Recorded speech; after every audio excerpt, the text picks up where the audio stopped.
8वें वेतन आयोग के कर्मचारियों के लिए, पेंशनरों के लिए नई उम्मीद आ रही है। भारत के हर 10 वर्ष के अंतर्गत केंद्र सरकार अपने कर्मचारियों और पेंशनभोगियों के वेतन और पेंशन संरचना की समीक्षा करती है। इसमें आपको वेतन में अब तक के 7 वेतन आयोग लागू हो चुके हैं। जनवरी 2025 से केंद्र सरकार ने 8वें वेतन आयोग की घोषणा कर दी है। इसका असर सीधे तौर पर लगभग 1 करोड़ केंद्रीय कर्मचारी पर पेंशनरों पर पड़ेगा।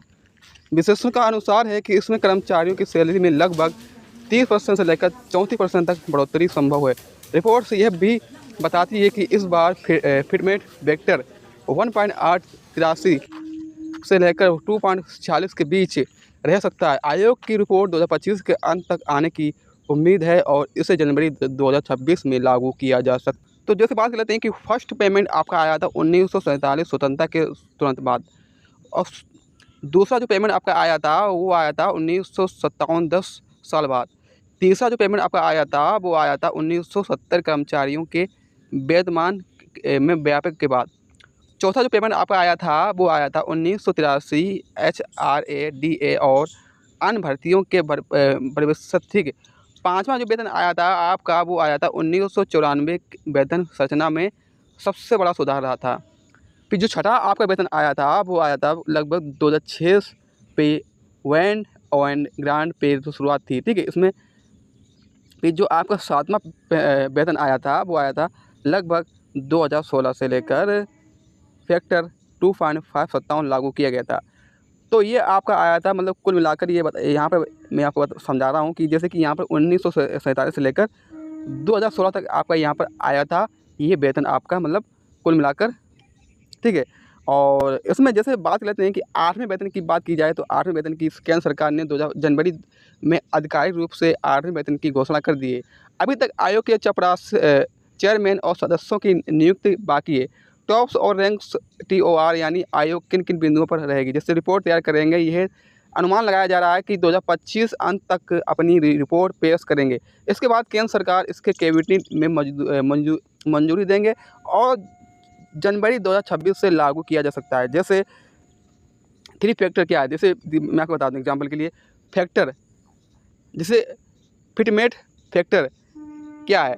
फिटमेट फैक्टर वह गुणांक है जिसका जरिए पुरानी बेसिक सैलरी का गुणा करके नई बेसिक सैलरी तय की जा सकती है। जैसे 7वें वेतन आयोग में फिटमेट वेक्टर 2.57 रखा गया था और इसका मतलब यह है कि पुरानी बेसिक गुणे 2.57 नई बेसिक इसके हिसाब से गुणा किया जाएगा।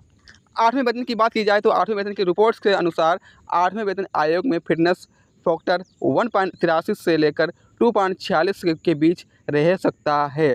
इसका सीधा असर बेसिक पे और भत्तों पे पड़ेगा, ठीक है। फिर इसके बाद बात कर लेते हैं कि फिटमेट फैक्टर कैसे काम करता है। उदाहरण के लिए मान लीजिए किसी कर्मचारी की मौजूदा बेसिक सैलरी 18,000 रुपये है। अगर वह फिटमेट फैक्टर 2.0 होता है तो नई बेसिक 36,000 रुपये होगी। वहीं अगर फिटमेट फैक्टर 2.46 होने पर नई बेसिक सैलरी 44,280 रुपये होगी, ठीक है। इसके अलावा DA HRA और अन्य भत्तों अलग अलग से जुड़े होंगे, ठीक है। और 8वें वेतन की बात की जाए तो इसमें जैसे 8वें वेतन के आयोग की सैलरी कितनी बढ़ सकती है। न्यूनतम बेसिक सैलरी अभी न्यूनतम बेसिक सैलरी 18,000 रुपये है। 8वें आयोग के बाद लगभग 51,480 रुपये तक पहुंच सकती है, ठीक है। जैसे कि अनुमति बढ़ोतरी लगभग कुल मिलाकर आपकी 30% से लेकर 34% तक बढ़ सकती है। मतलब मौजूदा सैलरी में कम से कम तिहाई एक हिस्सा वृद्धि हो सकता है, ठीक है। और कर्मचारी जैसे कि पेंशनों के लिए लाख केंद्रीय कर्मचारियों को सीधे लाभ मिलेगा, ठीक है। और इसमें टैक्स होम सैलरी बढ़ेगी। DA और HRA की नई गणना के नई बेसिक पर होगी, जिससे हर 6 महीने DA हाइक ज़्यादा मिलेगा। पेंशनरों के लिए करीब 60 लाख पेंशन की नई पेंशन संरचना की लाभ मिलेगा। महंगाई भत्ता पेंशन पर लागू होगा, ठीक है। अब इसमें जैसे कि बात लेते हैं कि 8वें वेतन की आयोग के कैलेंडर के हिसाब से की बात की जाए तो जनवरी 2025 की घोषणा की चुकी है और 2025 तक मध्य आयोग का गठन और TOR तय किया गया है। दिसंबर 2025 आयोग की रिपोर्ट सौंप जाने की संभावना की गई है। और अभी तक जनवरी 2026 लागू होने की संभावना है। और पीएफ 2026-2027 सरकारी खजाने पर असर दिखाने लगेगा। ठीक है, तो जैसे कि सरकारी खजाने पर बोझ पड़ेगा, जैसे हर वेतन आयोग लागू होने के बाद सरकारी को अतिरिक्त खर्चा उठाना पड़ता है। अनुमान है कि 8वें वेतन आयोग से सरकार पर सालाना 2.3 लाख रुपए का 2.3 लाख करोड़ रुपए का अतिरिक्त बोझ पड़ सकता है। लेकिन इसके बाद कर्मचारियों की क्रय शक्ति और पावर शक्ति बढ़ जाएगी, जिससे उनका मजबूत वेतन होगा।